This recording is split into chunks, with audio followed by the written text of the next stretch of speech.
Mungu akifanya jambo anafanya na tena tena, si mwanadamu achagui tajiri wala masikini. Akiahidi jambo lazima atatenda tena, hata kikawia usikate tumaini.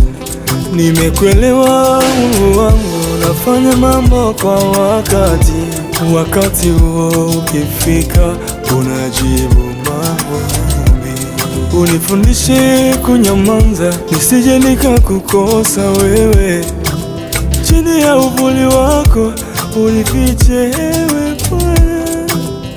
Sikujua kwamba Mungu aliwazia mengi mema kwangu, amebadilisha historia yangu na kufika hapa.